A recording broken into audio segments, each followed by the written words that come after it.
Comienza el espacio de historia de France 24. Mi nombre es Álvaro Cordero. Sean bienvenidos.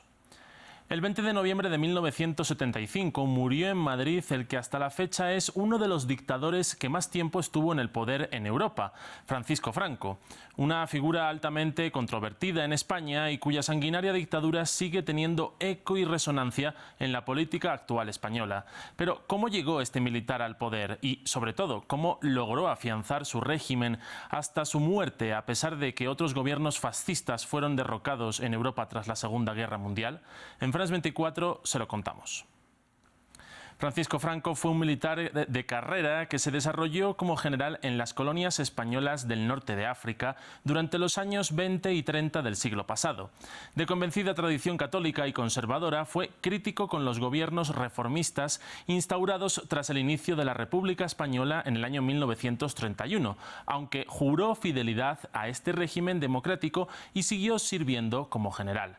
Una fidelidad que terminaría con el golpe de Estado del 17 de julio de 1936, cuando Franco se unió a un grupo de militares sublevados que se oponían a la victoria democrática del llamado Frente Popular.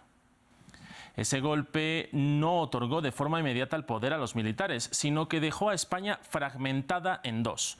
Por un lado, los sublevados apoyados por la cúpula del ejército y la Iglesia Católica, y por el otro, el gobierno republicano de Manuel Azaña, apoyado por demócratas, comunistas y anarquistas. Los primeros se hicieron con ciudades como Sevilla, Valladolid o Zaragoza, mientras que los segundos retuvieron Cataluña, Madrid, Valencia y el País Vasco.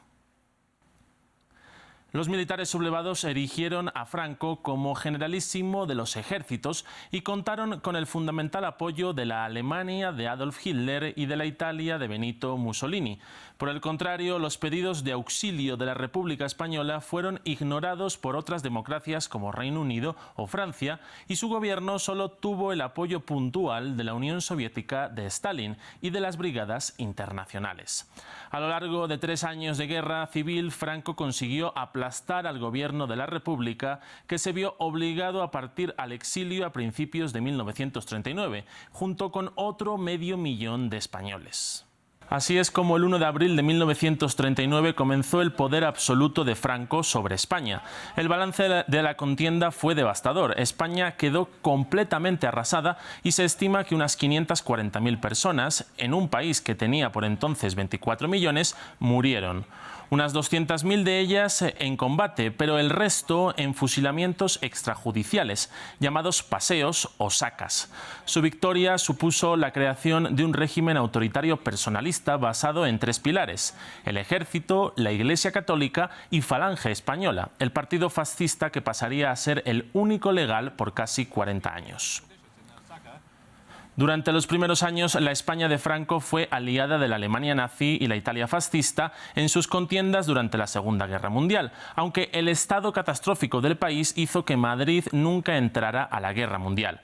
Su obsesión se centró en reprimir y perseguir a la oposición, matando a otras 50.000 personas después de la guerra y afianzar su poder en un país en ruinas.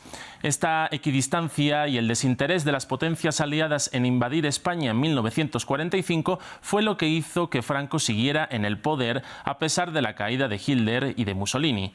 Mantuvo su cargo, pero España se vio obligada a practicar la autarquía a causa del profundo aislamiento internacional que vivió desde 1945 a 1955. Estos son los conocidos como años del hambre, un periodo en el que las cartillas de racionamiento abundaron en todo el país. Sin embargo, esta situación comenzó a cambiar con el Plan de Estabilización de 1957, que sacó del gobierno a los falangistas y llevó a tecnócratas católicos del Opus Dei, y sobre todo tras el acercamiento a Estados Unidos gracias al carácter anticomunista del régimen franquista.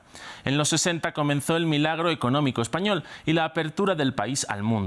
El régimen volvió a sufrir, sin embargo, una grave crisis tras la crisis del petróleo de 1973, que se juntó con la muerte del dictador el 20 de noviembre de 1975 y la designación de Juan Carlos I, nieto del último rey que había tenido España, como heredero de la jefatura del Estado. Sin embargo, su muerte no significó el final del régimen. Bajo el reinado de Juan Carlos es nombrado Adolfo Suárez como presidente, quien con su ley para la reforma política de 1976 permitió la legalización de todos los partidos.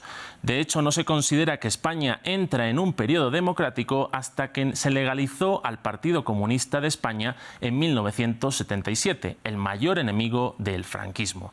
Sin embargo, este periodo de transición sigue levantando críticas por varios motivos. Por un lado, la estructura del régimen siguió estando vigente y solo se reformó. Por el otro, nunca se hizo un referendo sobre si los españoles querían volver al modelo republicano, y la figura del rey simplemente se impuso tal y como quiso el dictador. Todo ello se suma a que durante el periodo democrático no hubo condenas a los miembros del régimen y durante décadas se olvidó a las más de 100.000 personas, en su mayoría militantes de izquierda, que fueron enterradas en fosas comunes por la represión franquista.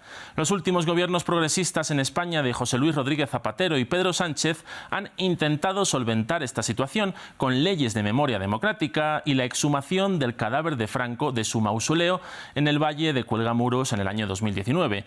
Pero en la calle, la división en torno al tema y su protagonismo en la política actual sigue presente.